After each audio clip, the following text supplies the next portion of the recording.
No one in this world can you trust. Not men, not women, not beasts. This you can trust. Hello and welcome to another episode of Glory of Golden State Gaming.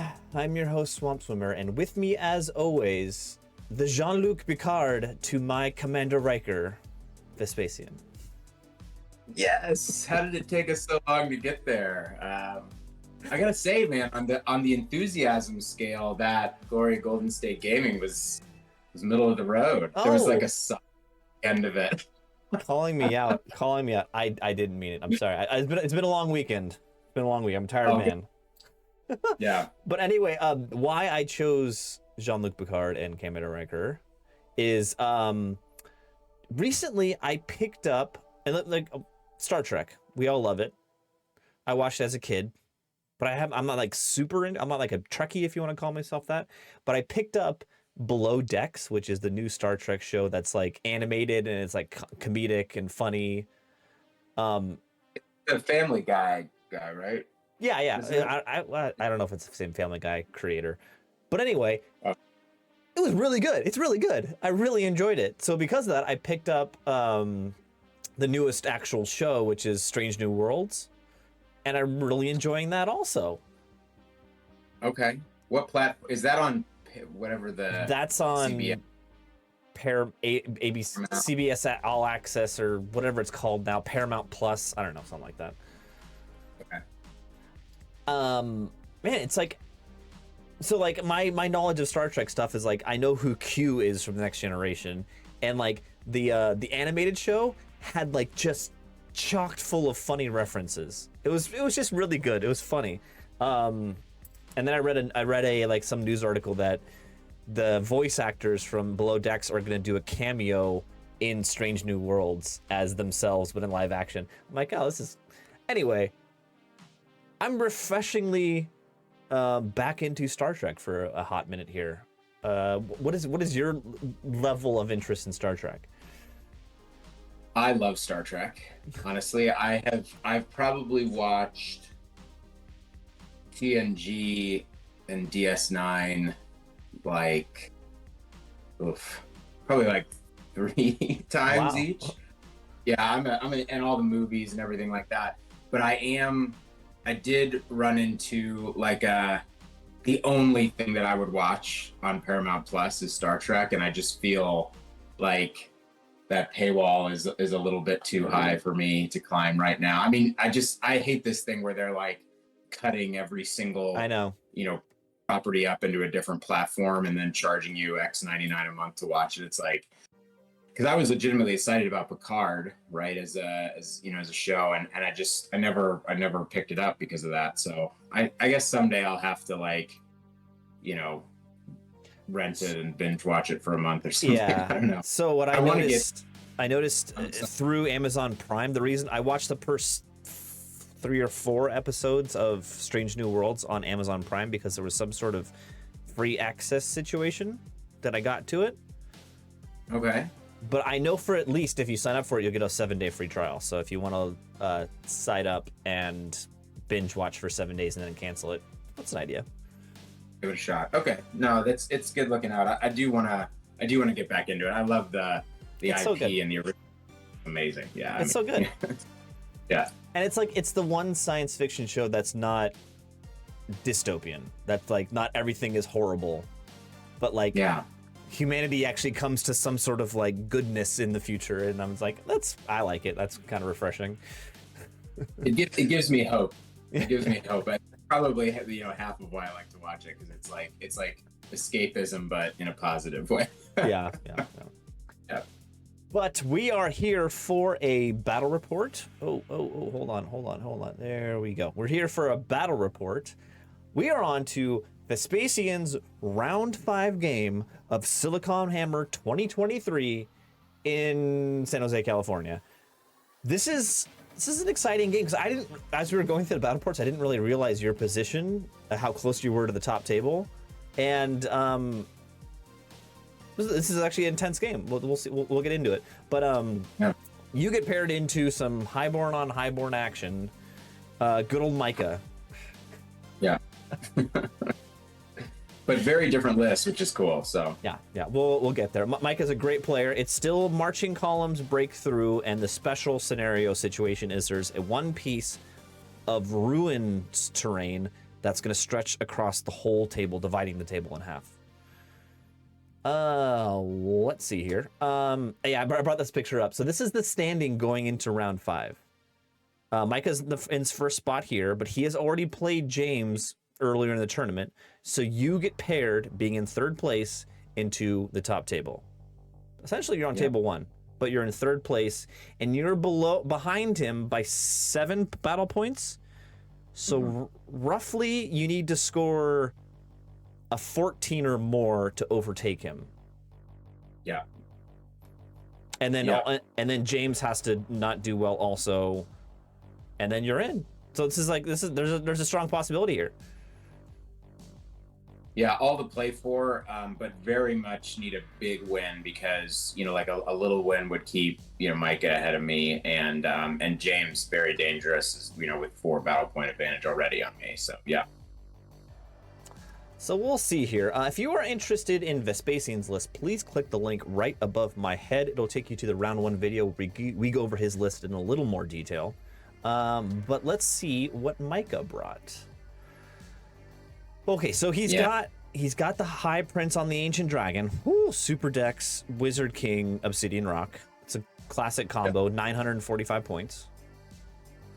He's got the Adept Cosmology on an Eagle, which is interesting, with the Book of Arcane Mastery. 12 Lancers, Banner of Discipline. 5 Lancers by themselves. Reavers. 12 Knights of Rima. 12 Knights of Rima. Fiery Heart. 3 Chariots. Eagles, or 2 pieces of chaff. Yeah. Obviously, the big part of this list is 2 units of 12 Rima. That's a lot. Yeah. Yeah, and thinking back to that scenario, right? My list shoots and, doesn't really necessarily need to get across the middle line very often. And his list is all about getting in your face with 2 big units of cavalry. Now, one of them does have the Stalker standard, right? Helps. So, yeah. But this is definitely the second in a row where the scenario, I think, sort of definitively advantaged me, even if it's slight in this one. That's true. You are at advantage, yeah. Yeah. He's got interesting build. One thing that somebody pointed out in the list review that I thought was interesting is this has got to be the only Highborn Elf list that you'll ever see not take the Hereditary, because he only has 1 wizard that can take it, and he took Book of Arcane Mastery. It's very, especially given that he's got a monster, that is worth, like 175 points of wound. I would have thought it would have been a decent investment, but yeah, no heals, at least unless he rolls the Wizard King, which he didn't, and no Hereditary.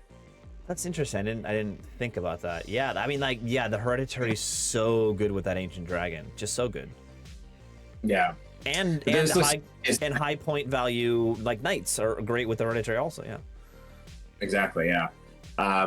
But this list is super fast, pretty mobile, not necessarily very laterally mobile, but definitely forward and backwards mobile, and can zone you just kind of all over the board with those 3 big cav units and the big old dragon and chariots and stuff. Yeah, totally. All right, let's just jump into it here.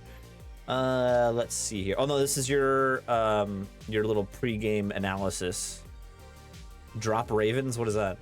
Drop Raven's Wing? Oh, that's my spell selection. So I was running the Master of the Counter Tower with just the 5 spells, but that meant that when I took the Hereditary, I had to drop one of them. And in this one, he's got such a huge movement advantage on me. I just don't see Ravens as being I need to get the movement right the first time, not rely on Ravens, right? So, yeah.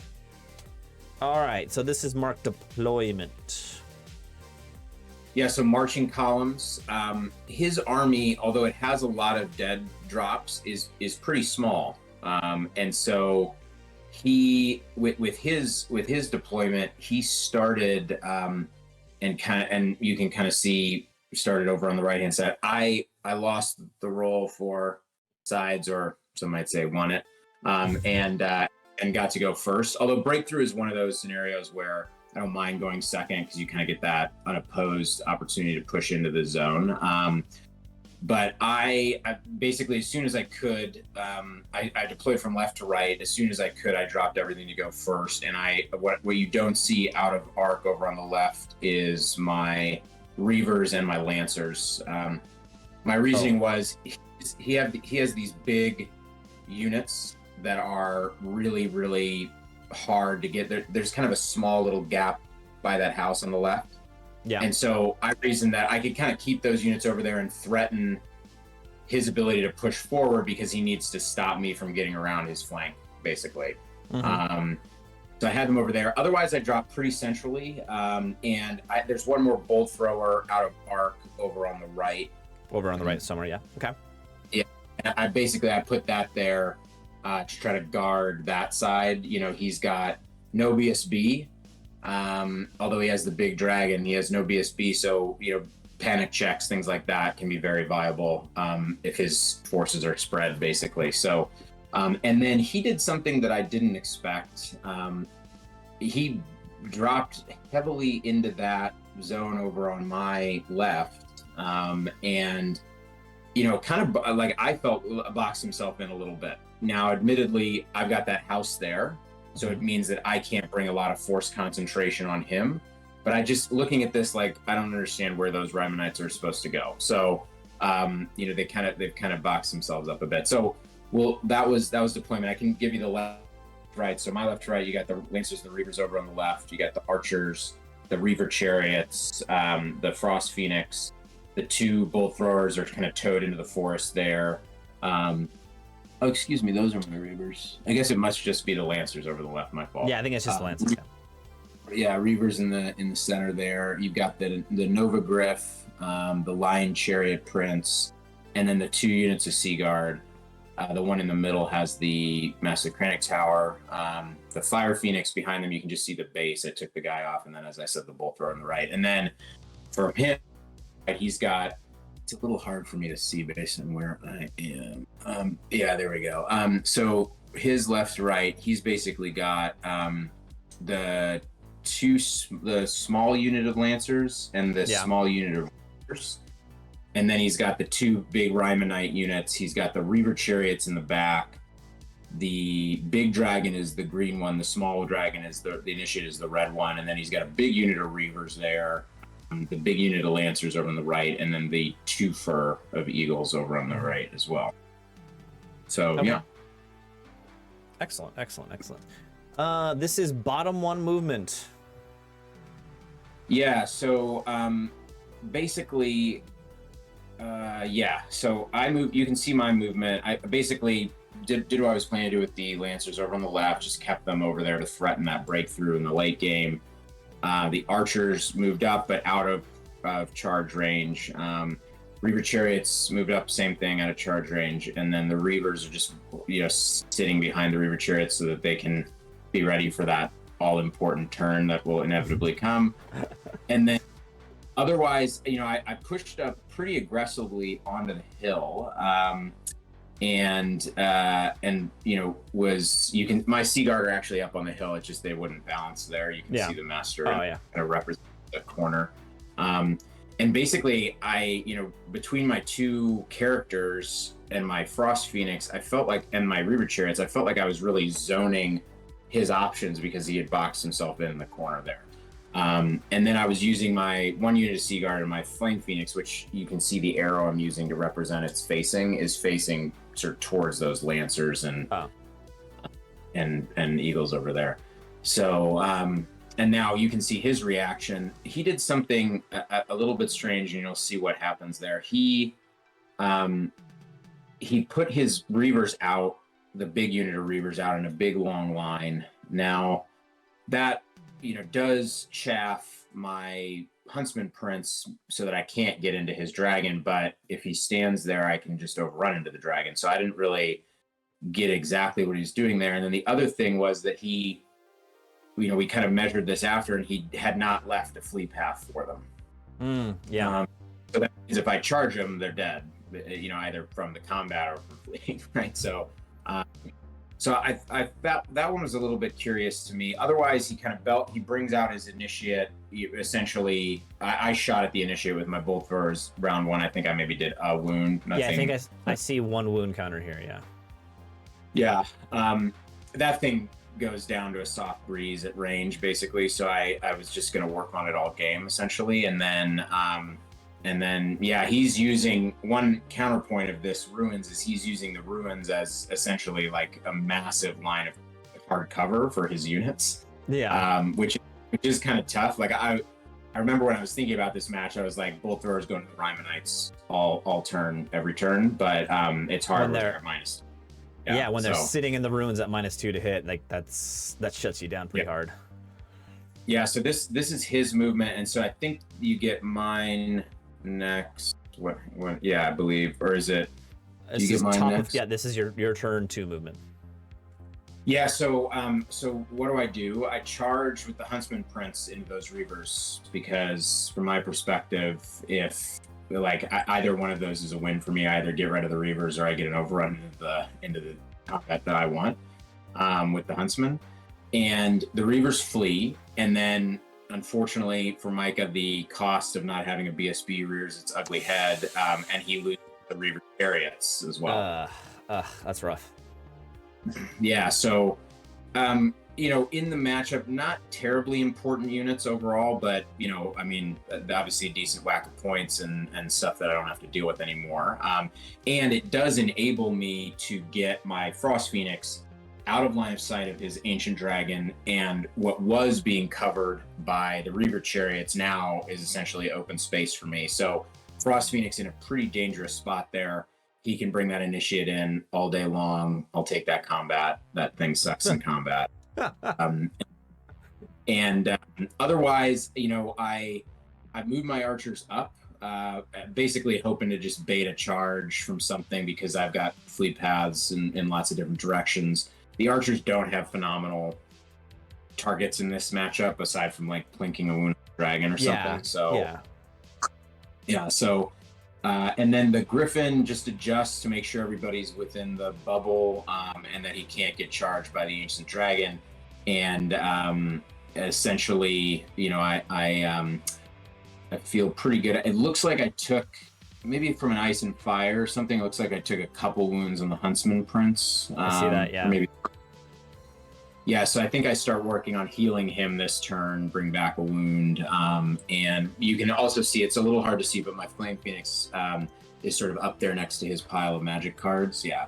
I was able to find a spot out of his arc over there, out of charge range of everything else, so I can start working on those guys over on the right. So I'm liking the positioning and what happened in turn 2, obviously.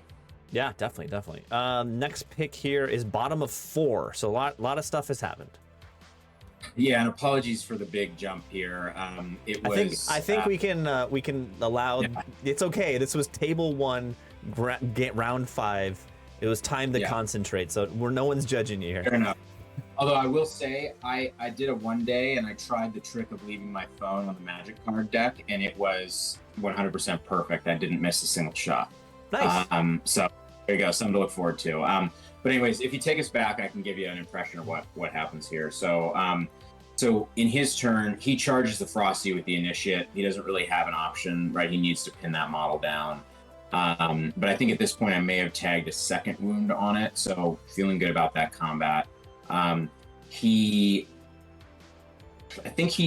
turn he hemmed and hawed and ultimately ended up just repositioning the Ancient Dragon. I think he just obviously the Huntsman is designed to kill that model, so I think he debated it, but ultimately decided not to go in.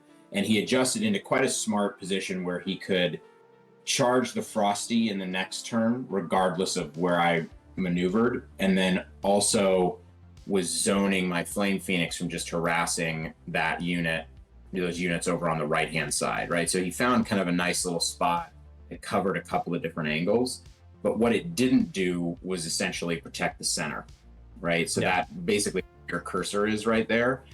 he had the Rymanites, but not a lot else. And so the other thing he did was he moved forward with both Rymanite units and kind of created like a line, essentially, where the one is there now and then the other one comes up kind of into the gap between the house. But again, he doesn't have a lot of room, so they're right in front, right next to each other, right? Yeah. And my Reavers are way in the back, but my archers are in a great spot to just march 10, chaff both Rymanite units, and then what I do is I bring the Huntsman chariot and the Reaver chariots up essentially where the archers are now, or roughly in that zone, basically making it an unfailable charge into the Rymas the following turn, giving him no overruns from the archer combat, and his ancient isn't zoning anything, right? So Yeah. I actually think in retrospect that move with the ancient dragon ultimately cost him quite a lot, because I think if that ancient dragon is sort of maybe like roughly where the initiate is now, like if he just kind of pulled it up, faced it into the center, and I think he needed to, based on the way the game was going, kind of sacrifice those lancers and eagle over on the right hand side and sort of let them do their own thing rather than trying to kind of have the ancient do too much. Yeah. So ultimately, I think if you go down to the next picture, you can kind of see the aftermath of what happened there. Yeah, so essentially, his Rima units don't charge the archers because he recognizes it as a trap. He tries to pull back as far as he can and kind of get out of his own way. But I make the Huntsman and the Reaver chariot charge into the Rima unit that was closest to the house. Right, so they both go in. Huntsman corner clips. And then Mike had a bit of bad luck here. I diced him, I think like 4 to 5 or 4 to 6 or something like that, with Awaken the Beast on the chariots, right? So they're 3d6, strength 6, AP 3 impact hits, and for the only time in their life with me, they did well. They are masters of flubbing when I need them, but this time I rolled like 14 or 12 hits and killed like 5 or 6 Rymanites with the charge. The Huntsman does a bunch more, and the units on auto break are double ones, and fleas. I don't catch them, but ultimately manage to clean them up because I think there's just one guy, and either he runs off the board or I charge him off or something like that. Okay. And it created this weird, because he didn't go into the archers, my archers just pivot and chaff his other Rima unit. So with that one unit of archers, I managed, and he put, I think, like ice and fire and all of his shots, what that they are, into those archers, and just couldn't finish them off. And then I chaffed him. He charged, and one guy, you can see him standing out there in the middle there, the musician. This guy right Yeah, here. right. One guy survived that Rymanite charge and fled. But you can see what the damage is done, right? I took off the one Rymanite unit. The other one got stalled because the archers and took a Novagriff charge, right? Yeah. Which he I think he'd gotten another piece of bad luck where I think his champ had died on a DT. Oh, so no. the Novagriff in and basically takes that unit off, like one shots it. So there's my charge. The Huntsman Prince, just absolutely disrespecting that unit of Lancers or Reavers behind him, turns around and faces to zone the Ancient. Ultimately, the other thing that happened is ultimately his Ancient does charge and murder the Frost Phoenix, obviously, but in the sort of process I get the Initiate, so that's a big part of his magic phase gone. Because of the Flame Phoenix and where it's at, his Lancers have basically just been dancing around in his backfill, that big unit you can see up there, doing essentially nothing. And so at this point, he's basically lost his right flank, from my perspective, left flank. He's basically lost that. But, and a little bit of a spoiler alert, I think because of the Lancers and everything that was going on, I haven't quite done the math on the objective, and it's around now that I realize that I can't actually get in. Oh no.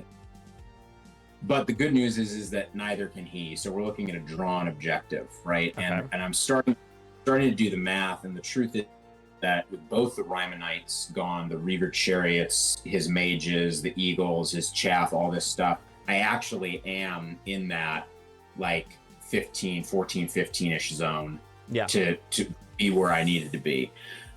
So at this point, I'm just like, look, damage control. So I'll give you a little bit of a status update on what happens here.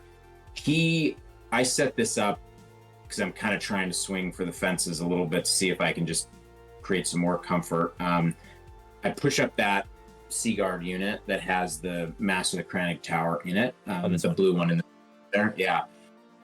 And I basically am saying, go ahead and charge me. And if you do, I'll hit you in the flank with the Huntsman Prince and try to take your Ancient Dragon. But I can't remember if I panicked or if I just had a little bit of a brain fart, but I fled that charge, actually, strangely. I don't know why. And we talked about it afterwards. Fortunately, I made it out. And you can see those, that I'm actually a decent distance, even though he's swift. I had a fairly comfortable padding. I think it was like 12 or 13 inches away.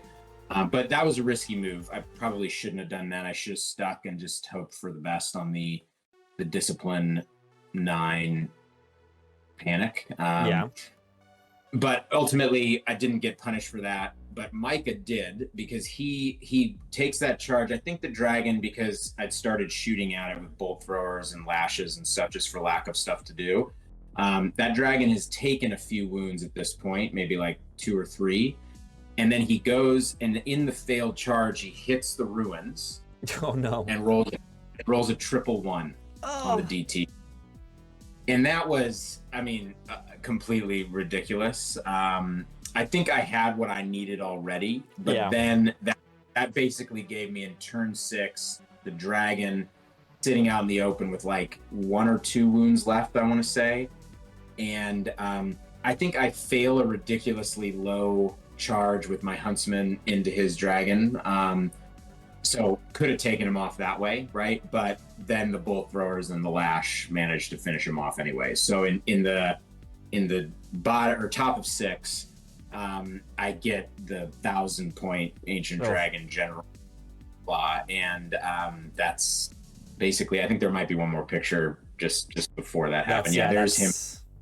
That's after the failed charge. Yeah. So yeah. That leaves you with a 17. Yeah. That puts you above Micah for first place. And I'll just say it right now. James does not score highly in his round 5, and Vespacian wins the tournament. There we go. Congratulations, Vespacian. Thank you. Let's see here. But first, before we other talk, I was thinking about this, like, how could have Micah played this better? And Micah's a great player, so he's probably been thinking about this a ton himself, and he probably has a much better idea what he should have done. But like, I feel like he was way too conservative with the Rymanites. If he would have taken one round of DTs marching through the ruins and tried to come around the flank or push in the center, he would have done a lot better. Yeah, I think that there was a couple of luck things that went my way that kind of dialed this up from probably a small win to something quite a bit bigger. But I think that deployment is one. Like, I just with the lack of lateral movement that those 2 units have, to have them boxed in the corner where one has to take DTs to advance. To me, I think I probably would have just put the Rymanites a lot more centrally, or maybe put them one on either side, or something like that. I felt like he was playing like 2 sides of the table, and it just felt a little bit disjointed. And I think he wasn't taking advantage of his long charge ranges and and all that kind of stuff to kind of push me. Like, my back line was not threatened the entire game, which to me is like the weak underbelly in this matchup, right? That's the way that he can.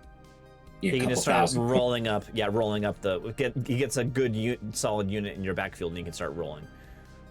Yeah. So I think deployment, and then the second one was, you know, the thing that broke it open a lot was that move with the Ancient Dragon, kind of allowing me to push into that basket of points of Rymanites and stuff over there, and ultimately to prevent him from getting over to the objective as well, right? So that was a big swing there as well. So I think that having, you know, maybe given that I drop first, you know, maybe a counter deployment where he puts everything over on my weak flank, right? Yeah. And essentially prevents me from getting up on that hill by zoning me in the center with big Rima units and dragons, and then pushes hard around that flank.